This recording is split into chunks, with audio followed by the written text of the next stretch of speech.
Yo soy el camino, la verdad y la vida. Yo soy el camino, la verdad y la vida. Podéis abrir la Biblia en Juan capítulo 14.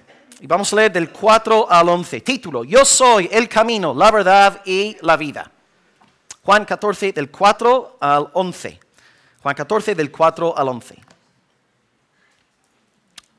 Dice Jesús, versículo 4. ¿Sabéis a dónde voy y sabéis el camino? Le dijo Tomás: Señor, no sabemos a dónde vas. ¿Cómo pues podemos saber el camino? Jesús le dijo: Yo soy el camino, yo soy la verdad, yo soy la vida. Nadie viene al Padre sino por mí. Si me conocieseis, también a mi Padre conoceríais, y desde ahora le conocéis y le habéis visto. Entonces Felipe le dijo: Señor, muéstranos al Padre y nos basta. Y Jesús le dijo: ¿Tanto tiempo hace que estoy con vosotros y no me has conocido, Felipe? El que me ha visto a mí, ha visto al Padre. ¿Cómo pues dices tú, muéstranos al Padre? ¿No crees que yo soy en el Padre y el Padre es en mí? Las palabras que yo os hablo, no los hablo por mi propia cuenta, sino que el Padre que mora en mí, Él hace las obras. Creedme pues, que yo soy en el Padre y el Padre es en mí. De otra manera, creedme por las mismas obras. Una pequeña introducción y luego os comparto el bosquejo. Estamos en lo que llamamos el discurso pascual, Juan 14, 15 y 16. El discurso pascual de Jesús, y Él se está despidiendo de los 11. Y en el pasaje de hoy vamos a ver a dos discípulos confundidos. Discípulo confundido número 1, Tomás. Discípulo confundido número 2, Felipe. Y esto sirve de consuelo. Porque aquí tenemos a dos varones que acaban de tirar 3 años y medio con Jesús y están todavía confundidos. Hay cosas que no entienden. Y como cristianos, todos estamos en un proceso de aprendizaje. Y hay cosas que a lo mejor seguimos sin entender, pero poco a poco Dios va arrojando más luz sobre nuestras vidas. Tenemos 2 puntos en el mensaje de hoy. Primer punto, la confusión de Tomás, versículos 4 al 6. La confusión de Tomás, 4 al 6. Y número 2, la confusión de Felipe, 7 al 11, ¿de acuerdo? En primer lugar, Tomás, 4 al 6, la confusión de Tomás. Y luego en segundo lugar, la confusión de Felipe, versículos 7 al 11. Si vamos a fijarnos en primer lugar en Tomás, leyendo los versículos 4 al 6. ¿Sabéis a dónde voy? ¿Sabéis el camino? Le dijo Tomás: Señor, no sabemos a dónde va. ¿Cómo pues podemos saber el camino? Y Jesús le dijo: Tomás, yo soy el camino y la verdad y la vida. Nadie viene al Padre si no es por mí. Aquí tenés un discípulo confundido. Su nombre es Tomás. Y Tomás sale nombrado 3 veces en el Evangelio de Juan. Muy brevemente os voy a hablar de los otros 2 episodios, pero quiero enfocarme hoy en el segundo, en Juan 14. Tomás sale en primer lugar en Juan 11, en segundo lugar Juan 14, y en tercer lugar en Juan capítulo 20. ¿Qué pasa en Juan 11? En Juan 11, la primera escena con Tomás, os acordaréis de que Jesús dice a los discípulos que Él piensa volver a Jerusalén a predicar. Pero Jesús recién había salido de Jerusalén y todos los judíos querían lincharlo. Entonces Tomás dice a los discípulos: pues ya está, vamos con el Señor a morir. Demos también nuestras vidas. Con cierto pesimismo, Tomás acepta la propuesta de Jesús y va en rumbo a Jerusalén. Cuando Jesús dice, y os lo dije en aquella predicación, cuando Jesús dice a los discípulos: vamos a predicar en Jerusalén, es como si Él dijera a nuestra iglesia hoy: después del culto, vamos a ir a predicar en Kabul, Afganistán, en Pyongyang, Corea del Norte. Jesús dice: vamos a predicar de nuevo en Jerusalén, y Tomás dice: vamos a morir pues con nuestro Señor. Así que Tomás era pesimista, pero fiel, dispuesto a dar su vida por el Señor. La tercera escena, hoy vamos a estar con la segunda escena, la tercera escena donde aparece Tomás, creo yo, es el episodio ya más famoso. Es Juan capítulo 20, Jesús ha resucitado y se ve que la semana anterior había aparecido a los discípulos. Los discípulos testificaron a Tomás de que habían visto al Señor resucitado, pero Tomás no creyó el anuncio de sus amigos. Por tanto, 7 días más tarde, Jesús se presenta delante de los 11 y ahí está Tomás. Y Jesús le dice a Tomás: pon aquí tu dedo, mira mis manos, afeca tu mano, métela a mi costado, no seas incrédulo, sino creyente. Eso está en Juan 20, versículo 27. Y luego Tomás suelta aquellas palabras tan famosas, que son, vamos, un azote para los testigos de Jehová. Señor mío y Dios mío. La frase más famosa, creo yo, de Tomás. Por tanto, tenemos a Tomás en Juan 11, diciendo, ok, vamos a Jerusalén a morir con el Señor. Escéptico, pero fiel. Y luego Juan 20, él toca al Señor, Señor mío, Dios mío, cree en la deidad de Jesús. Ahora, hoy no estamos interesados ni en capítulo 11, ni en capítulo 20, sino en el capítulo 14, donde él está en diálogo con el Señor. Y yo sé que a veces la gente es muy dura, la gente es dura con Tomás, la gente es dura con Pedro, pero al fin y al cabo, Pedro acabó dando su vida por la fe, y Tomás mismo fue un mártir. Él llevó el evangelio hacia el país pagano de la India, donde murió como mártir el día 3 de julio del año 72. Así que debemos tener cuidado a la hora de ser criticones con los discípulos, porque las personas hoy que están criticando a Pedro y a Tomás, yo les preguntaría, oye, ¿tú has derramado tu sangre por la causa del Señor? ¿Tú has dado tu vida por Cristo? Todos podemos equivocarnos y sufrir cobardía, pero Tomás fue hallado fiel hasta el fin. Pues estamos ahora en la segunda cena de Tomás, capítulo 14. Está en el capítulo 11, en el 20, ahora capítulo 14. Jesús dice, ¿sabéis a dónde voy? Y sabéis el camino. Jesús entonces da por sentado que los discípulos están entendiendo de que Él va a ir a la casa del Padre. Él va a preparar un lugar para sus discípulos. Y yo creo que hasta un niño de 3, 4 años podría entender esto. Jesús va a ir al cielo a preparar un lugar para los discípulos. Pero lo que podría estar pasando aquí es que Tomás esté interpretando las palabras espirituales de Jesús de forma literal. Por ejemplo, esto sucede a menudo en Juan. Jesús dice, destruye este templo, yo lo levantaré en 3 días. Juan 2:19. Él está hablando de su cuerpo. Los judíos piensan que está hablando de del templo literal. También cuando Jesús dice a Nicodemo, os es necesario nacer de nuevo. Nicodemo está interpretando algo espiritual de forma literal. Y de hecho hasta el día de hoy los católicos romanos interpretan esa cláusula, tenéis que nacer del espíritu y del agua, dando a entender que el agua tiene poder sacramental para quitarnos el pecado y hacer que nos regeneremos.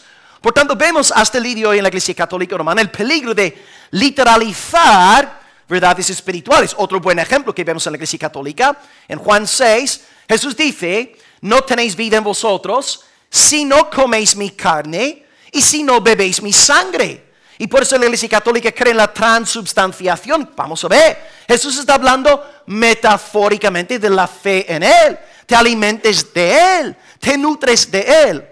Tomás seguramente entonces está pensando que Jesús va a ir tal vez a un lugar en la diáspora, va a predicar en Atenas, va a montar una sede y luego regresará a por los discípulos para que estén con Él predicando en una nueva parte del imperio. Porque en Jerusalén, bueno, como que la cosa no le salió bien porque todos estaban en contra de Él y encima el Sanedrín. Tú y yo leemos el pasaje, tú y yo entendemos que Jesús va al cielo para preparar lugar. Pero Tomás en aquel momento no estaba interpretando todo correctamente. Y por eso reacciona diciendo, Señor, no sabemos a dónde vas. Entonces, ¿cómo podemos saber el camino? Entendemos como cristianos que hay cosas en la Biblia que no, a ver, ¿cómo decirlo? Hay cosas que no son del todo claras. Hay cosas a veces difíciles de entender. Incluso hay cosas claras que no conseguimos entender por nuestro estado espiritual. La Confesión de Londres dice, en el artículo 1.7, no toda la cosa son igualmente claras en sí mismas, ni son igualmente claras para todos. Repito la cita. No todas las cosas en la Biblia son igualmente claras en sí mismas, ni son igualmente claras para todos. Y voy a poner un par de ejemplos. En la Biblia, en el Nuevo Testamento, por ejemplo, 2 Tesalonicenses 2.7, Pablo está hablando del anticristo y dice, hay quien al presente lo detiene. Hay quien ahora mismo está deteniendo al anticristo hasta que se ha quitado de medio. Y a lo largo de las décadas, los siglos, se han escrito un montón de libros ofreciendo propuestas de interpretación en cuanto a 2 Tesalonicenses 2:7. Es un texto difícil. Otro pasaje que trabajamos aquí como iglesia hacía 6 años, 1 de Pedro 3:19, donde Pedro habla de espíritus encarcelados. Y entras en YouTube, hay un sinfín de vídeos ofreciendo explicaciones hasta raras, hasta casi cosas de ciencia ficción. Ahora yo entiendo que Pedro está hablando de los impíos en la época de Noé que perecieron en el diluvio. ¿Os dais cuenta? Hay textos difíciles en la Biblia. 2 Tesalonicenses 2:7, 1 Pedro 3:19.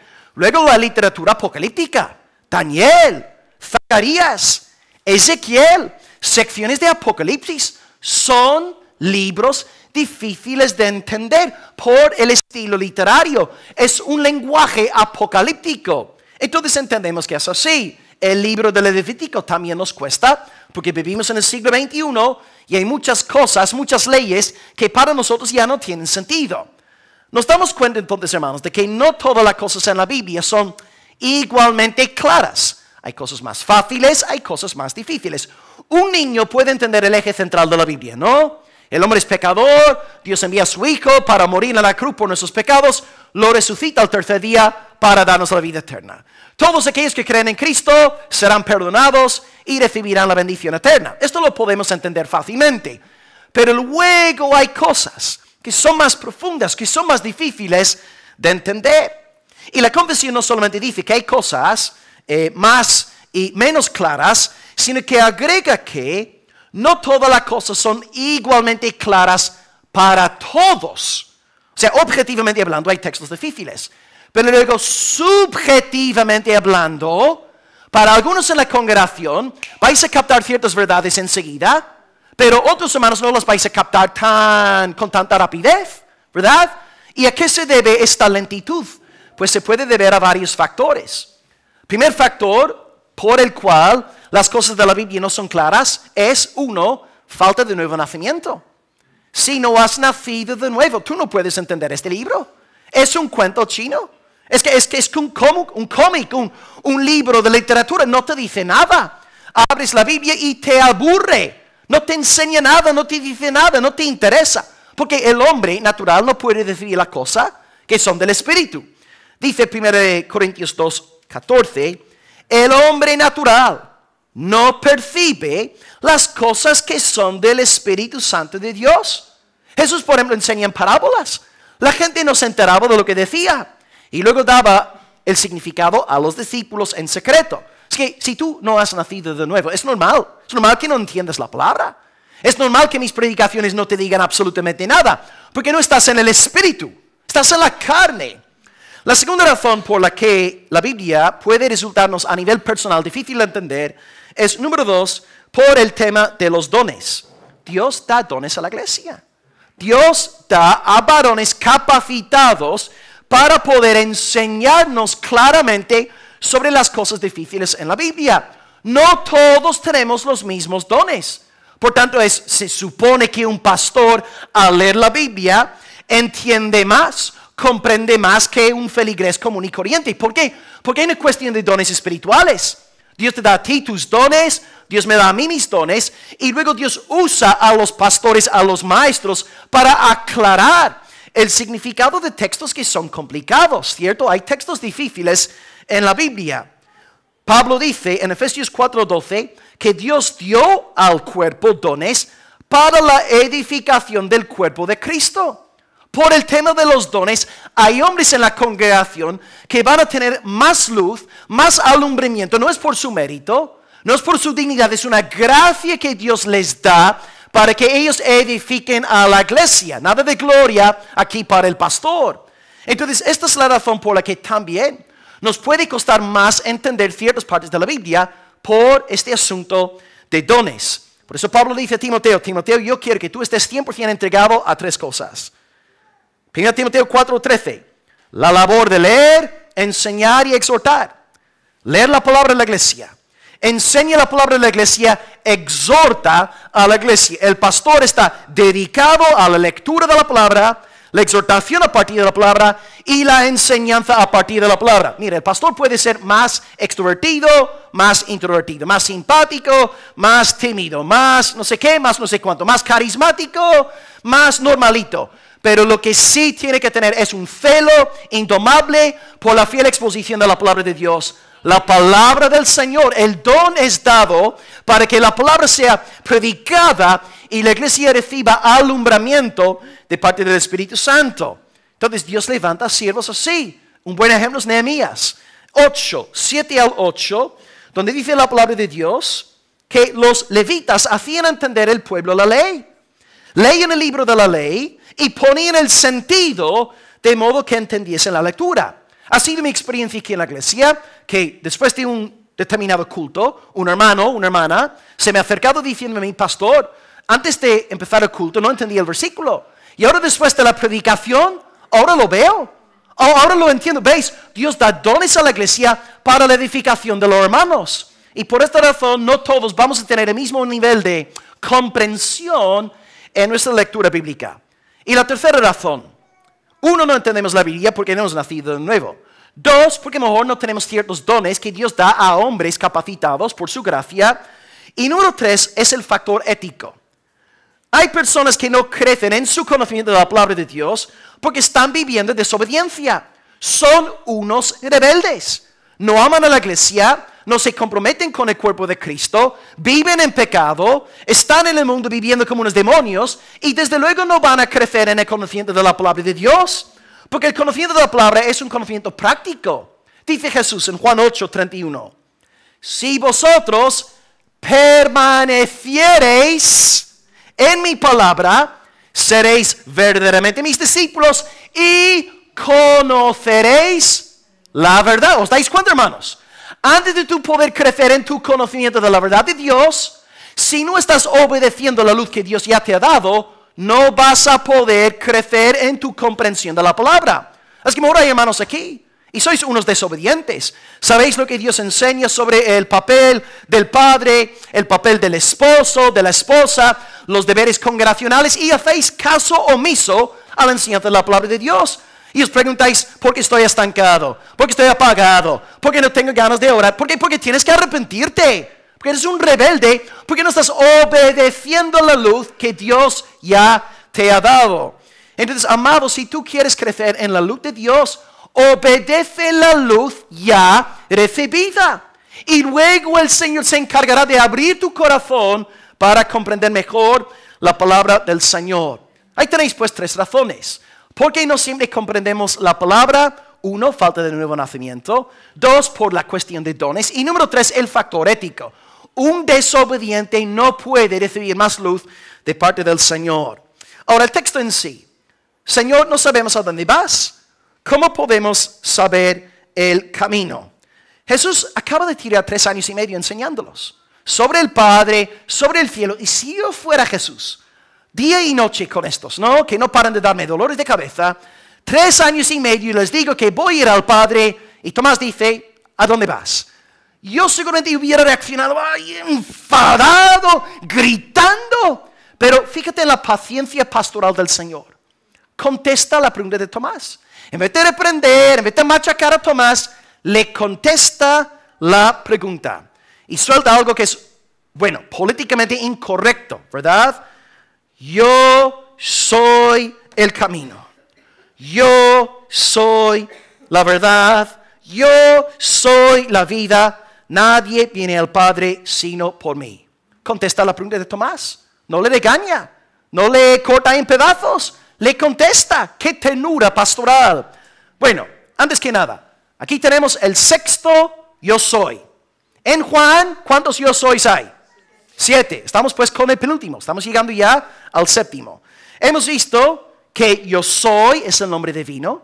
Éxodo 3:14, Dios dice a Moisés, así dirás a los hijos de Israel, yo soy, me ha enviado, yo soy el que soy. Jesús entonces se da a conocer como el gran yo soy. En Juan 6, Jesús es el pan de la vida. En Juan 8, Jesús es la luz del mundo. En Juan 10 hay dos yo sois. Yo soy el buen pastor. Yo soy la puerta. En Juan 11, en el marco de la resurrección de Lázaro, Jesús dice, yo soy la resurrección y la vida. Ahora, en el capítulo 14, Él es el camino, la verdad y la vida. A ver si alguien puede decirme cuál va a ser el séptimo yo soy en Juan 15. Very good, Juan Carlos. Se nota que no está enfermo, ¿eh? Yo soy la vid verdadera. Yo soy la vid. 7 yo sois. Hoy estamos con el sexto. Yo soy el que soy. Yo soy el camino, la verdad y la vida. Bueno, 3 cosas. Camino, verdad, vida. Arthur Pink dijo algo espectacular. Él dice que estas 3 descripciones suplen las necesidades más profundas del ser humano. Porque el ser humano necesita reconciliación. Por tanto, Jesús es el camino. El ser humano necesita luz. Por tanto, Jesús es la verdad. Y el ser humano necesita regeneración. Por tanto, Jesús es la vida. Y anoche, los sábados por la noche, casi nunca duermo bien, ¿verdad? Porque, bueno, como Nico decía hoy en el sermón, en su devocional, yo lo aplico también a la esfera del púlpito, ¿no? Antes de predicar el día domingo, es algo solemne. Pararme detrás de un púlpito, hablar al pueblo en el nombre del Señor. Y los sábados muchas veces, no, oh Señor, estoy ahí masticando cada palabra que voy a deciros, cómo lo digo, cómo hablo, no quiero meter la pata, no quiero llevar a la iglesia, y la confusión. Y me vino a la mente anoche, no fue ninguna revelación, pero yo sé, 2, 3 de la madrugada, y pensé en estas 3 descripciones como los 3 oficios de Jesús. Porque si te pones a pensar, Jesús dice que Él es el camino, pues ahí tenemos su oficio sacerdotal, ¿verdad? Y luego cuando pensamos en Jesús como la verdad, la luz, ahí vemos su oficio profético. Jesús es sacerdote, Jesús es profeta. Y luego cuando pensamos en Él como la vida, resucitándonos, ahí vemos a Jesús como rey. Ahí tenemos también los 3 oficios del Señor Jesucristo. Jesús profeta, Jesús sacerdote y Jesús rey. En primer lugar, pues el camino. El camino. Jesús es el camino a Dios. Porque a partir de él en adelante, el camino al paraíso está cerrado. Dios puso un ángel, una espada. Nadie podía volver a entrar en el paraíso de Dios. Pero ahora en Jesús, aleluya, el camino se abre. Yo entro, ¿no? Por el lugar santo a través del Cordero de Dios. Ahora tú puedes tener acceso al Edén, acceso al paraíso por medio del Salvador Jesús. Y esto de hecho es lo que Dios nos anunció justo después de la caída, en Génesis 3:15, en el protoevangelio, diciendo, la simiente de la mujer aplastará la simiente de la serpiente. Y por tanto, todos los santos del Antiguo Testamento que creyeron en Jesús fueron salvos por medio de Él. Jesús es el camino. Por medio de Él tenemos acceso al Padre. Y luego tenemos ahí todo el sistema levítico, los sacrificios indicando que solamente podemos tener acceso a Dios por medio de la sangre derramada. Jesús es el camino. Él es el camino a la presencia del Padre. En segundo lugar, Jesús es la verdad. Él es la verdad. Él nos da la luz que necesitamos porque todos somos ignorantes por naturaleza. Tenemos el corazón entenebrecido. Seguimos nuestra propia imaginación, creyéndonos sabios, llamando lo bueno malo y lo malo bueno. Pero llega el Espíritu de Cristo a nuestro corazón y nos enseña las cosas tales y como son. Por tanto, Jesús es la verdad en el sentido de que nos da la luz de su palabra. ¿Y cómo ilumina Dios esta congregación? Pues por medio del púlpito. Dios da dones a la iglesia para que la palabra sea enseñada y vosotros recibáis alumbramiento. Y luego entre semana estáis leyendo la palabra, descargando predicaciones y Dios os llena de su luz. Hay otro sentido también en el cual Jesús es la verdad, no solamente en el sentido de ser la luz, sino también en el sentido de que Él es el cumplimiento del Antiguo Testamento. Porque el Antiguo Testamento es la época de las sombras, de los símbolos, ¿verdad? Pero Jesús es la verdad detrás del símbolo. El ejemplo que puse hace unos meses en la iglesia fue la de un viaje de Giovanni y Diana. Y digamos que Giovanni está en Valencia, en su trabajo, y regresa a Almería, y Diana va en su coche a recoger a su marido, ¿verdad? Digamos que Giovanni acaba de tirar 2 semanas en Valencia con una foto de Diana en su bolsillo. Y él está toda la noche, antes de acostarse, dándole un besito, su esposa, porque ama a Diana, le pone un poco de perfume de Diana para que se vuelva más real la cosa. Pero vamos a decir que Giovanni ahora vuelve al aeropuerto de Almería, ¿verdad? Y Giovanni ve a su mujer ahí esperándole a la puerta. Giovanni sale, pasa de su mujer y empieza a dar besos a la foto. ¿Pensáis que Diana va a estar contenta? Diana va a partir esta foto en 2.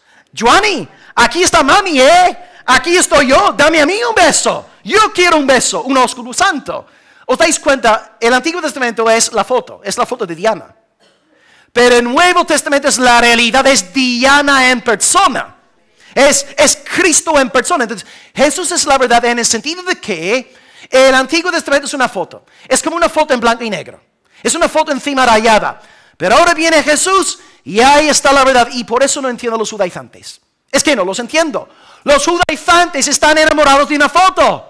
Y por eso siempre están con el Shabbat y Rosh Hashanah y el Yom Kippur y todas las celebraciones y dejarnos la barba larga. Están enamorados de una foto. Cuando la esencia ha llegado, Jesús ya vino. Y en vez de gloriarnos en Él, nos quedamos con la foto. ¡Qué locura, hermanos! ¡Qué insensatez! Pero Cristo es la verdad en el sentido de que Él es Diana en persona. No es la imagen de la hermana Diana. Jesús pues es, en primer lugar, el camino, porque por medio de Él tenemos acceso al Padre. Número 2, Él es el profeta, Él es la verdad en el sentido que nos enseña la luz de Dios y es el cumplimiento del Antiguo Testamento. Y finalmente, en tercer lugar, Jesús es la vida. Y Arthur Pink una vez más dice que aquí tenemos una necesidad humana suplida. El ser humano está muerto. ¿Cómo puede vivir? Solamente por medio de un rey poderosísimo, capaz de levantarnos de entre los muertos. ¿Y quién puede hacer esto? Pues solamente Cristo. ¿Os acordáis? La tumba de Lázaro, ahí está el hermano, 4 días encerrado. Yo voy a Betania y estoy delante de la tumba y yo, Will Graham, yo grito, ¡Lázaro! ¡Sal fuera! ¿Qué va a pasar con Lázaro? ¡Lázaro! ¡Tengo sardinas! ¿Va a salir? No va a salir. Pero hermanos, llega Jesucristo, no Will Graham. Jesucristo se pone delante de la tumba, ¡Lázaro! ¡Sal! ¿Y qué hace Lázaro? Sale, porque aquí está hablando el Todopoderoso, omnipotente Hijo de Dios. Y cuando Jesucristo da su veredicto, la muerte responde diciendo, sí, Señor, hágase tu voluntad, Señor. Estamos a su servicio, Señor. Cristo habla y Lázaro no puede permanecer muerto. Y esto, hermanos, va a pasar con nosotros en el día final. Regresará el Rey de Gloria y Él dirá a su pueblo, Nico, fuera de tu tumba, no a mí, fuera de tu sepulcro. Y todos los santos estaremos por los siglos de los siglos con nuestro Señor. Él es Rey, Él da vida. Y fijaos en esta iglesia local. Todas las personas salvadas en esta mañana que tú ahora mismo estás viendo, no digo que todos aquí sean salvos, pero los salvos en este culto son salvos por el poder del Señor Jesucristo. Él llegó a nuestra vida, nos dijo, sal de la tumba y no pudimos hacer otra cosa sino salir diciéndole, te amo, Señor. Heme aquí, Señor. Úsame a mí, Señor. Cristo es la vida. Él da la vida. Y ahora va a añadir algo impermisible, ¿no? En una sociedad pluralista. Una de las frases más ofensivas que hay en toda la Biblia. Los musulmanes escupen cuando se enteran de esta frase. Dice Jesús, yo soy el camino, yo soy la verdad, yo soy la vida. Por cierto, observación. No dice yo soy un camino. Yo soy el camino, la verdad, la vida. Y ahora lo que es totalmente imperdonable hoy en esos días en España. Dice, nadie viene al Padre sino por mí. Esto es que no lo puedes decir. Tú no puedes decir esto hoy día en Europa. Esto es ser políticamente incorrecto.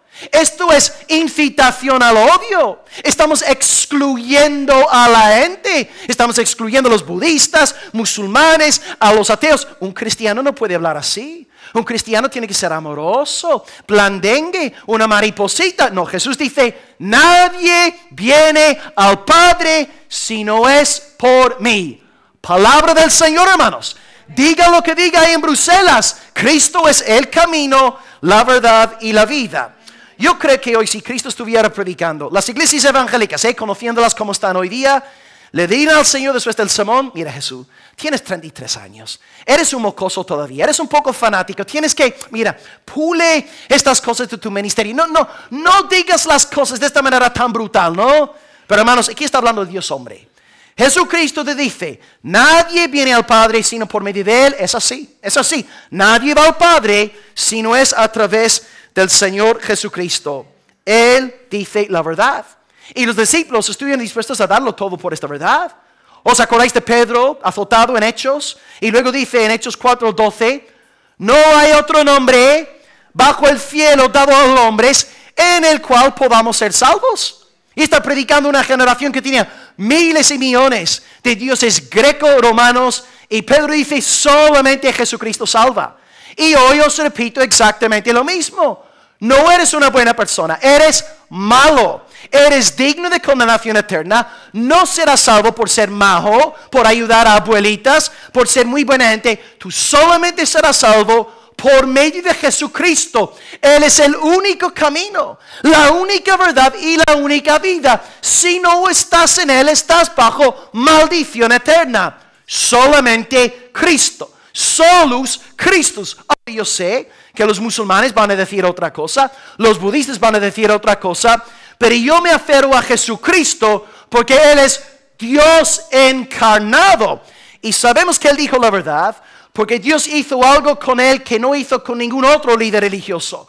Lo levantó de la muerte al tercer día, hermanos. ¿Dónde está Mahoma? Está en su sepulcro, ¿cierto, hermanos?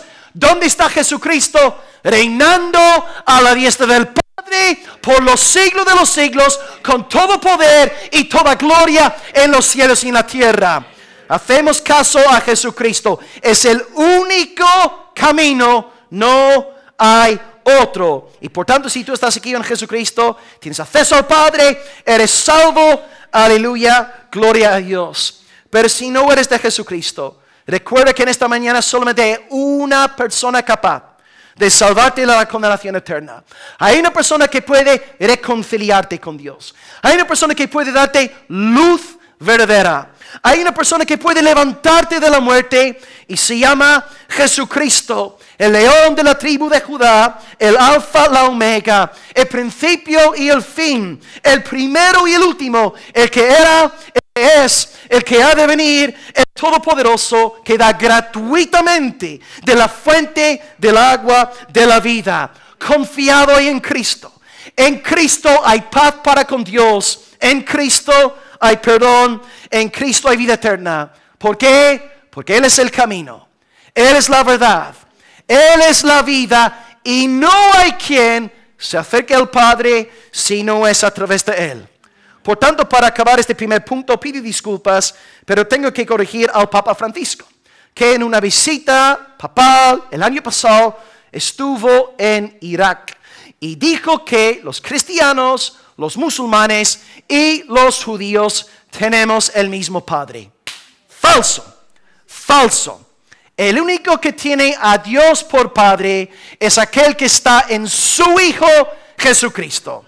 Los musulmanes no están en el Hijo, los judíos no están en el Hijo, por tanto no tenemos el mismo Padre, no somos hermanos. Ahora, sé lo que van a decir. Pastor, tienes mucho odio en el corazón, estás excluyendo a la gente, tienes que ser más inclusivista. Pero queridos hermanos, no son las palabras del pastor. Yo os estoy citando textualmente las palabras del Señor Jesucristo, el Dios hombre.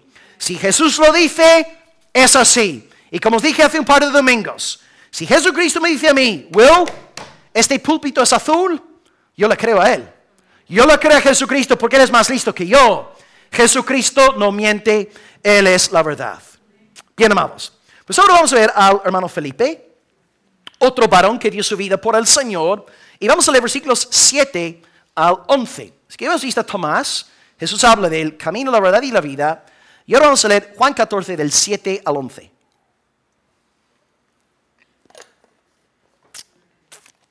Dice: si me conocieseis, también a mi Padre conoceríais. Desde ahora le conocéis y le habéis visto. Y ahora, discípulo número 2, otro confundido. Felipe le dijo: Señor, muéstranos al Padre y nos basta. Jesús le dijo: ¿tanto tiempo hace? Se nota que, claro, 3 años y medio enseñando día y noche. Después de Tomás ahora se nota, ¿no? Está un poco molesto. ¿No me has conocido? El que me ha visto a mí, ha visto al Padre. ¿Cómo pues dices tú, muéstranos al Padre? ¿No crees que yo soy en el Padre y el Padre en mí? Y las palabras que yo os hablo, no las hablo yo, sino el Padre que mora en mí, Él hace las obras. Creedme pues, yo soy en el Padre es en mí. De otra manera, creedme por las mismas obras. Bueno, en el primer punto vimos un discípulo llamado Tomás. ¿Cuántas veces sale Tomás en el Evangelio de Juan? 3. Juan 11, Juan 14, Juan 20. Felipe sale 4 veces. Y si queréis apuntar, las referencias son las siguientes. Capítulos 1, 6, 12, 14. 1, 6, 12, 14. Un breve resumen de 1, 6 y 12. Y vamos a prestar atención al capítulo 14. Capítulo 1. Sale Felipe a finales del capítulo. Él con entusiasmo dice a Natanael: hemos hallado a aquel de quien escribió Moisés en la ley y también de quien escribieron los profetas. Entonces él evangeliza a Natanael. Él le dice: ven y ve. Porque Natanael le pregunta: oye, ¿puede salir de Nazaret algo bueno? Y en vez de argumentar, en vez de entrar en teología, dice: mira, Natanael, ve. A veces tú no sabes cómo evangelizar a una persona en la calle, ¿no? Ya no sabes qué argumento usar. Dile: ven a la iglesia y ve.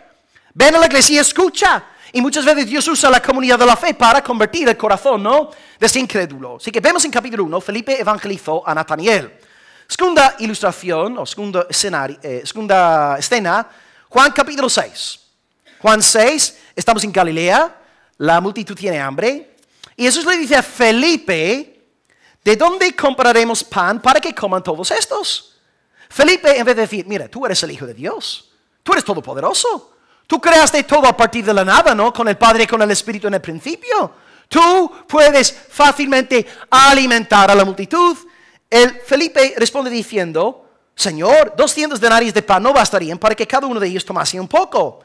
Vemos aquí entonces cierta incredulidad. No había visto todavía la gloria del Señor Jesús. Si yo ando con Jesús y todos hermanos aquí, domingo por la mañana, tenéis hambre y vamos a la escuelita a comer después y no hay comida en la escuelita, yo voy tranquilo a la escuelita, porque Cristo está conmigo. Yo sé que vais a volver a casa con la barriga llena, ¿verdad? No voy a preocuparme. No tengo que ir a la tienda, Cristo está conmigo. Él tenía todavía cierta incredulidad. Así que en el 1 evangeliza. En el 6 vemos su incredulidad, dudando del poder del Señor para alimentar a todos. Y luego, capítulo 12, la escena clave en el Evangelio de Juan, donde todo cambia, toma un giro decisivo. Los griegos vienen preguntándole algo a Felipe. A ver si alguien se acuerda de la pregunta, que cambia todo el rumbo del Evangelio de Juan. Ajá, ¿y cuál es la frase que utilizan preguntando por él? Sí, pero la pregunta, ¿cuál es la pregunta? Son preguntas preguntando por Jesús, ¿cuál es su pregunta? Ok, dicen, quisiéramos ver a Jesús. Y dirigen esta petición a Felipe. Por tanto, podemos ver 3 escenas donde sale Felipe. Y aquí ahora en el capítulo 14 es el cuarto. Felipe dice: Señor, muéstranos al Padre. Muéstranos al Padre. Esta petición presupone algo. Felipe está dando a entender que la revelación que Dios da en Jesucristo no es suficiente. Que Felipe necesita ver algo más allá de Jesucristo, para realmente ver la gloria de Dios el Padre. Y ahí está el gran error de Felipe y el gran error de aquellos que andan buscando experiencias carismáticas hoy día, ¿no? no se conforman con el Cristo de la Biblia, sino que siempre están yendo más allá del Cristo bíblico, buscando la gloria de Dios en otro sitio que no sea el Señor Jesucristo. Felipe ya no está pensando como un teólogo de la cruz, viendo la gloria de Dios en la faz de Cristo. Él está pensando en un teólogo de gloria, intentando ver algo espectacular, maravilloso, para decir, ahí está Dios, ahí está Dios. En el Nuevo Testamento aprendemos que la gloria de Dios se manifiesta supremamente en la faz de Jesús. Pero nos cuesta creer eso, porque por naturaleza somos teólogos de gloria, no somos teólogos de la cruz.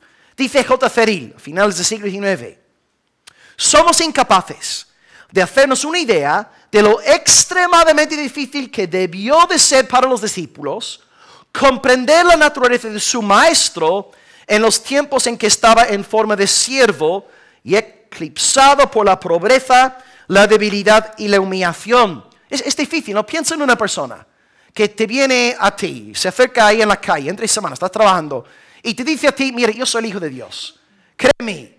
Y es una persona odiada, es una persona rechazada, es una persona cuyo aspecto deja mucho que desear. Tú no le vas a creer. Y tienes que darte cuenta que hace 2000 años, ¿no? Aquí tenemos un treintañero, súper rechazado, condenado por el Sanedrín, y sin embargo va diciendo por todos lados, yo soy el Hijo de Dios, yo soy el yo soy. Nos cuesta entender lo difícil que es ver la gloria de Dios en la faz de Jesucristo. Y con razón Felipe dice algo que nosotros hubiéramos dicho, muéstranos al Padre. En vez de entender que en este treintañero está la gloria de Dios manifestada de forma suprema, vamos buscando otra cosa, revelando que Jesucristo no basta. En el Antiguo Testamento hubo otro hombre, un hombre que pidió ver una manifestación de la gloria de Dios. Y su nombre fue Moisés, se llamó Moisés. Señor, muéstrame tu gloria, revélame tu gloria. Él quería como Felipe ver algo espectacular, algo poderoso. Pero ¿qué hizo Dios con Moisés? Cuando Dios se reveló a Moisés, le predicó la palabra. Le dio una revelación diciendo, el Señor, que Doris cita mucho este versículo, ¿no?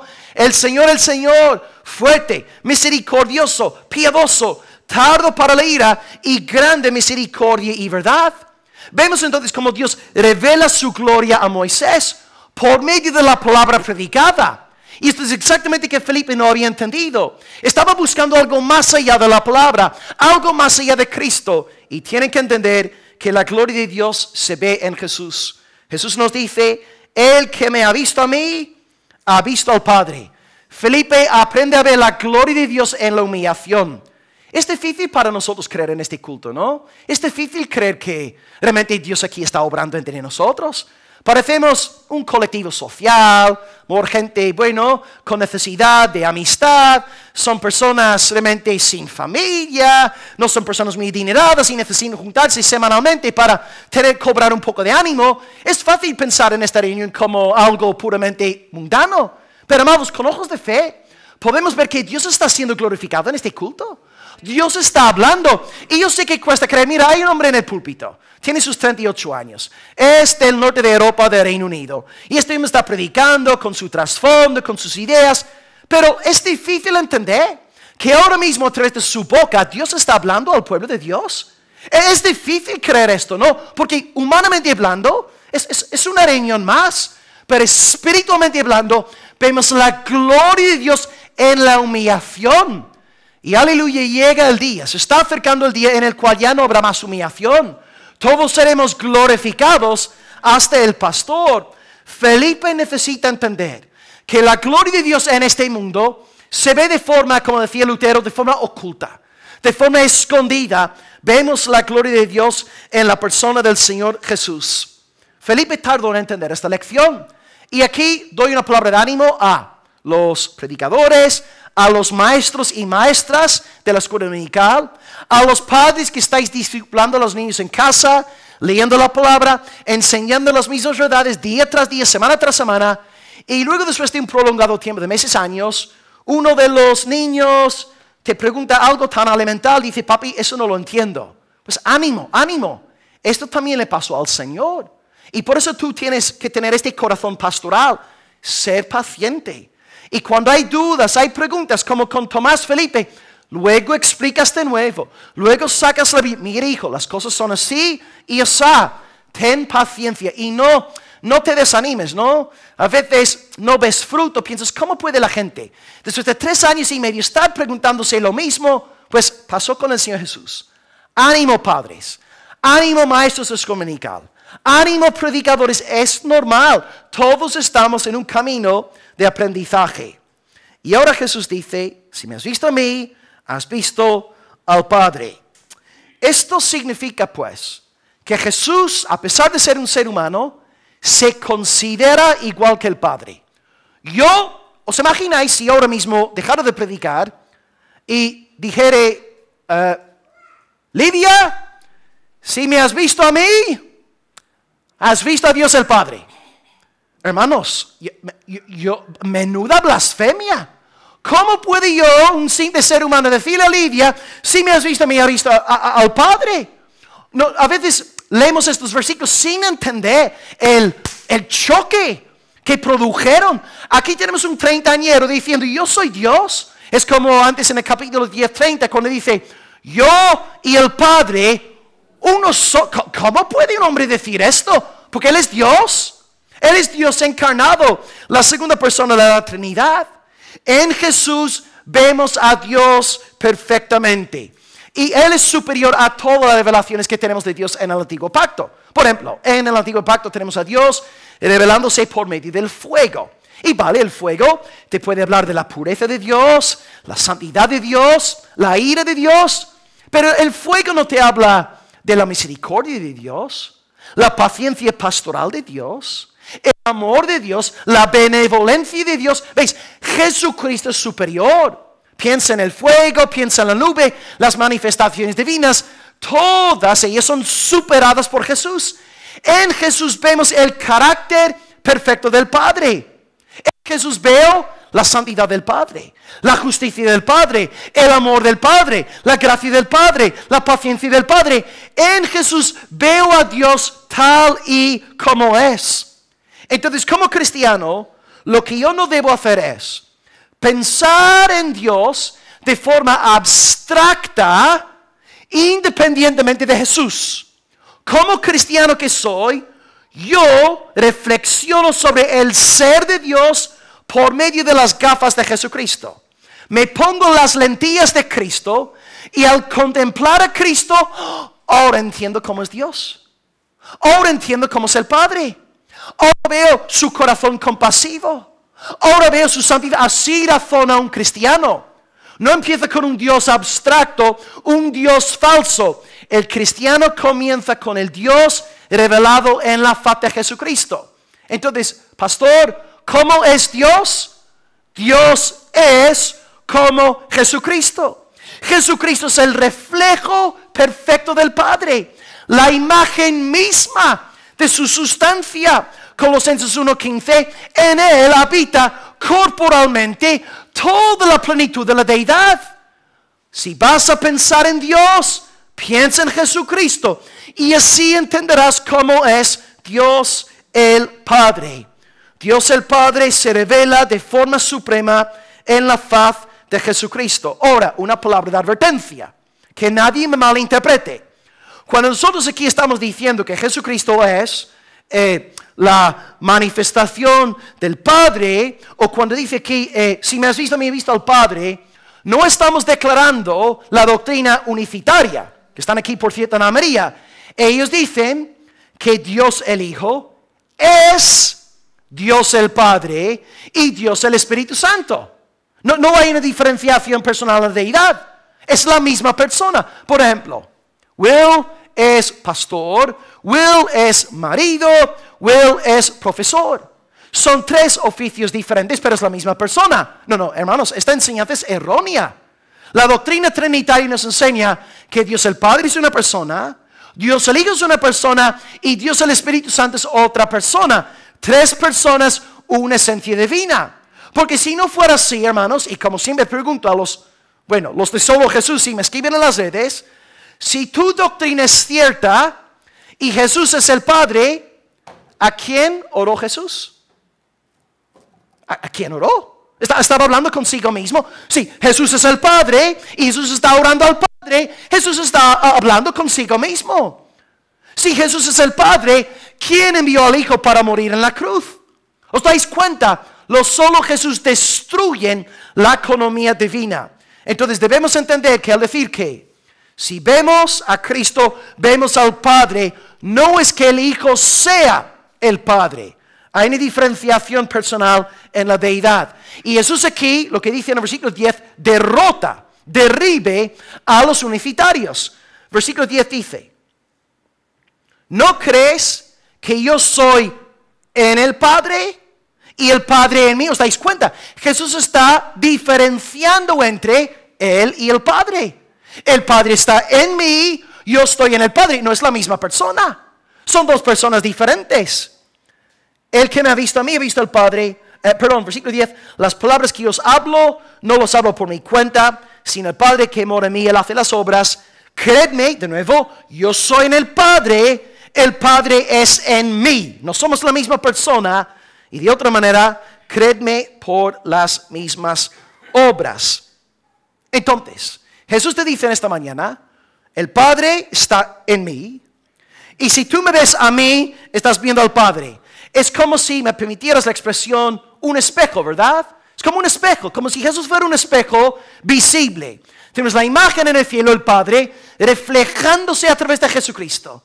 Y ahora por medio de este espejo vemos cómo es el Padre celestial. Y si no nos fijamos en este espejo, no podemos ver a Dios. Vamos a acabar con un Dios falso. Vamos a ser idólatras. Y como decía Martín Lutero, si tú adoras a un Dios que no es el Dios de Jesucristo, eres un idólatra. Tienes que fijarte en el espejo, en Jesucristo, y así puedes ver a Dios el Padre. Y Dios el Padre es aquel que te está diciendo en esta mañana que Jesús es su suprema manifestación. Porque leed cuidadosamente ahí su declaración, dice, las palabras que yo hablo, no las hablo por mi propia cuenta. Es decir, Jesús dice, el Padre está en mí, yo estoy en el Padre. Si me veis a mí, estáis viendo al Padre. Y es el Padre el que me está poniendo las palabras en la boca para deciros que es así. ¿Os dais cuenta hoy? Dios el Padre en este culto está testificando de la gloria de su Hijo Jesucristo. Es el Padre que puso estas palabras en la boca de Jesús para que Él nos enseñara que en Él está la perfección, la santidad, la gloria de Dios el Padre. Si tú crees hoy pues en Jesucristo, crees en Dios el Padre, porque es Dios el Padre el que está hablando por medio de su Hijo en esta mañana. Creed pues en Cristo, creed en el Padre, y agrega a finales del texto de hoy, y de otra manera, creedme por las mismas obras. Jesús está diciendo a Felipe, Tomás, yo sé que lo que estoy diciendo puede resultar chocante. Yo sé que tengo 33 años. Yo sé que ahora mismo estoy vestido de humillación. Sé que estoy a punto de ser condenado, sentenciado a muerte de cruz. Yo sé que es un gran escándalo que vosotros creáis a un varoncito como yo que está diciendo yo soy Dios. Pero Felipe, Tomás, si tenéis problemas a la hora de creer lo que os estoy diciendo, creedme por las obras. Créeme por las obras. Y cuando Jesús aquí dice créedme por las obras, ¿de qué obras tiene en mente? Pregunto. Los milagros. Desde luego que sí. Porque tú puedes estudiar el Antiguo Testamento. Hubo, sí, una serie de milagros bajo el ministerio de Moisés, unos cuantos. Luego bajo los ministerios de Elías y Eliseo. Pero lees el resto del Antiguo Testamento, apenas hubo un solo milagro. En Moisés, bastantes. Elías, Eliseo, bastantes. Y no hubo apenas más milagros en el Antiguo Testamento. Y cuando nos fijamos en los milagros de aquellos varones, no hay nada en comparación con Jesús. Es como que Jesús cada 2 por 3, boom, levantando un muerto, sanando un leproso, echando fuera demonios. Cada día no paraba de hacer milagros. Pero incluso Moisés, Elías y Eliseo tenemos milagros muy contados y concretos. Elías hizo 7, Eliseo 14, Moisés, ¿alguien sabría? Si sabe la respuesta, bueno, si sabes la respuesta te doy un beso después del culto. ¿Alguien sabe cuántos milagros hizo Moisés? Bueno, ¿cuántos hizo? Bueno, pero hizo más milagros que 14. Pero vamos sumando estos milagros, no son nada en comparación con esta gran lista que vemos en el Señor Jesucristo. Tomás, Felipe, yo sé que es difícil creer lo que estoy diciendo. Es difícil creer que yo estoy en el Padre y el Padre está en mí. Es difícil creer que yo soy el camino, la verdad y la vida. Pero, si no me creéis a mí, cree las obras. ¿Quién más puede levantar a los muertos? ¿Quién puede multiplicar panes y peces de forma milagrosa, creando comida a partir de la nada? ¿Quién puede salir por la noche y caminar sobre el mar? ¿Quién puede sanar a un enfermo a 26 kilómetros de distancia con una sola palabra de su boca? ¿Quién puede decir a Lázaro, Lázaro, sal, y Lázaro sale para la gloria de Dios? ¿Quién puede hacer semejantes obras? Solamente Jesucristo. Y a lo mejor me dices, bueno, pastor, pero también hay falsos milagros, hay siervos de Satanás que nos pueden engañar. Ok, pues te lanzo la misma pregunta que en el primer punto. ¿Qué otro líder religioso fue resucitado milagrosamente al tercer día? ¿Quién más resucitó a Dios? ¿No os dais cuenta de que Dios el Padre una y otra vez testifica de la gloria de su Hijo unigénito? En cada milagro Dios el Padre está diciendo, fijaos en Cristo. ¿Acaso no es glorioso mi Hijo? ¿No es bellísimo? ¿No es digno Él de suprema alabanza y loor? Milagro tras milagro, señal tras señal. Y si fuera todo esto poco, Dios el Padre dice, pues voy a hacer otra cosa más. Le voy a levantar de entre la muerte. Y al tercer día, Hijo mío, sal de la tumba. Y ahora sean salvos confines de la tierra. Dios el Padre hoy testifica de la gloria de Dios el Hijo. No caigas pues en la trampa de Felipe. No veas este culto como una simple, un club social, gente que necesita un poco de ánimo. No. Hoy, por la fe, oye la voz del Espíritu de Dios que os está hablando. Dios el Padre os está diciendo en el Espíritu, mi Hijo es incomparable. Mi Hijo es hermosísimo. Mi Hijo es todo en todo. Deleitaos en Él. Regocijaos en Él. Bailad delante de Él. Creed en el Hijo. Abrazad a mi Hijo. Él es mi Hijo amado, en el cual yo tengo contentamiento. ¿Y sabéis qué más, hermanos? En esta mañana, si vosotros tenéis contentamiento en el Hijo, menudo milagro, Dios el Padre tiene contentamiento en vosotros también. Dios tiene contentamiento en mí, sabiendo lo que soy y las luchas que tengo con mi pecado entre semana. Dios tiene contentamiento en mí, sí, porque no se trata de tu pecado. No se trata de tu dignidad personal. Se trata de la imputación de la justicia de Jesucristo. Y Él es bellísimo, inmaculadísimo. Y Dios te ve vestido de la túnica de muchos colores. Y Dios no puede sino amarte y gozarse en ti, porque tú eres un hijo del Señor Jesucristo. Dios, el Padre, se deleita en ti, amado Hijo de Dios. Pastor, no lo entiendo. Tranquilo, yo tampoco lo entiendo. Pero no hace falta entenderlo. Lo recibimos por fe. Lo creemos. Somos amados. Somos aceptados. Somos recibidos a misericordia por la pura gracia de Dios revelada en la faz de Cristo crucificado y Cristo resucitado. He aquí nuestra salvación. He aquí nuestro Salvador. He aquí el Rey de Sión.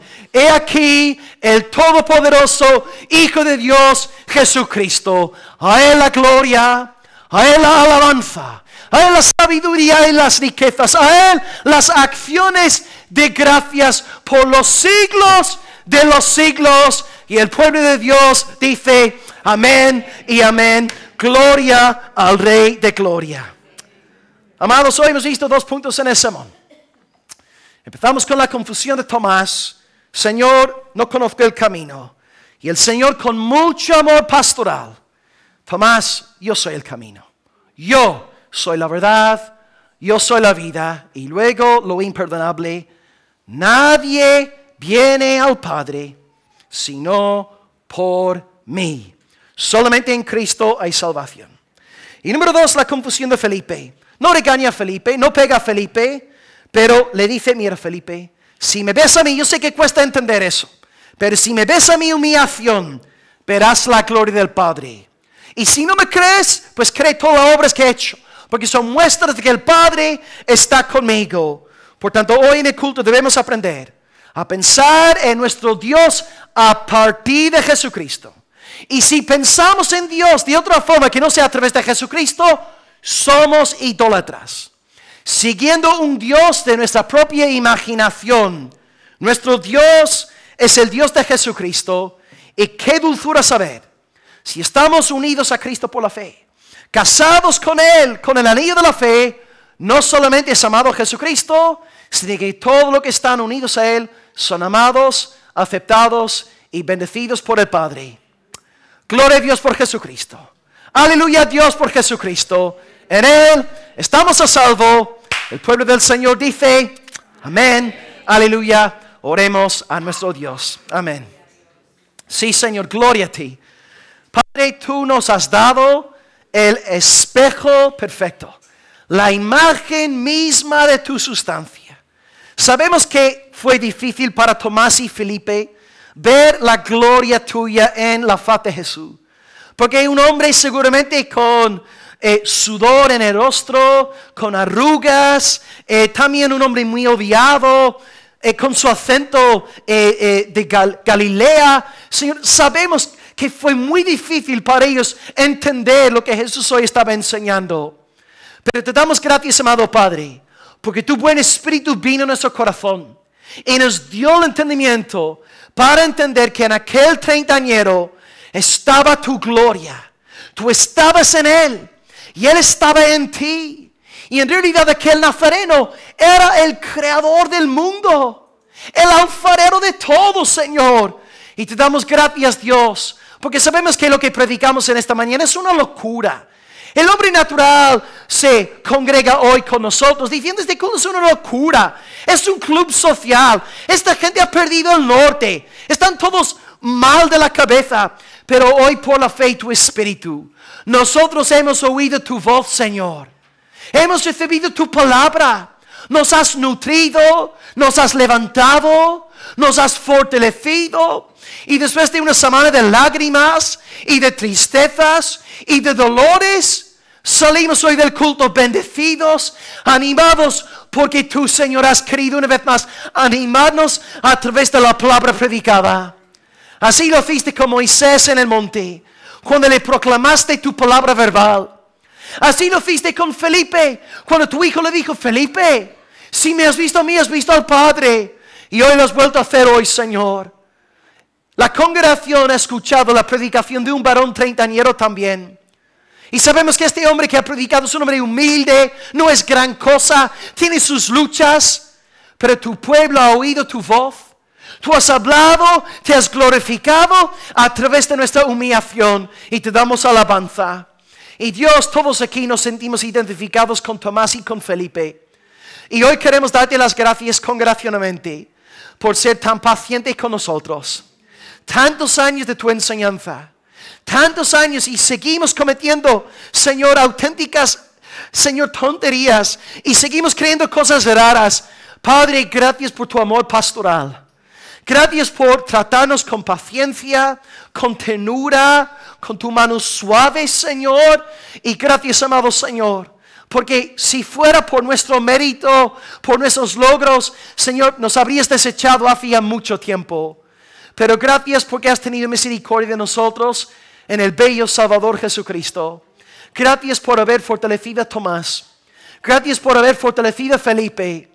Y Señor, a veces nos entra el deseo de criticar a los dos discípulos, pero nos acordamos de que luego derramaron su sangre por tu causa. Y qué bonito saber, Señor, que aquí hay hermanos entre nosotros. A lo mejor no tienen el entendimiento del todo santificado. A lo mejor en el día de mañana darán sus vidas por ti, Señor. No han llegado a ser el artículo acabado todavía, pero tú estás trabajando con todos nosotros. Y confesamos con tu apóstol, el cual dijo en el Espíritu Santo, estando persuadidos de esto, que el que comenzó en vosotros la buena obra, la perfeccionará hacia el día de Jesucristo. Nosotros creemos, Padre, que si tú has comenzado una obra en nosotros, la vas a completar y perfeccionar. Y sí habrá altibajos, como los hubo en Felipe y en Tomás, pero tú nos guardarás y seremos preservados, porque somos guardados por tu poder por medio de la fe. Amado Dios, te amamos a ti, amamos a tu Hijo, este bendito espejo, y rogamos, amado Señor, que todos los incrédulos entre nosotros hoy vean a Jesucristo alto y exaltado, y hoy entiendan por primera vez la suprema importancia de ese hombre que estuvo en la tierra hace 2000 años. Que entiendan que Él es el portal al cielo, la escalera a tu trono, el ascensor a tu reino celestial, y que solamente en Él pueden recibir el perdón de sus pecados y el obsequio de la vida eterna. Salva tú, Padre. Glorifica a tu Hijo una vez más, añadiendo almas al arca de la salvación. Y gracias por haber edificado a tu iglesia con la predicación de Jesucristo.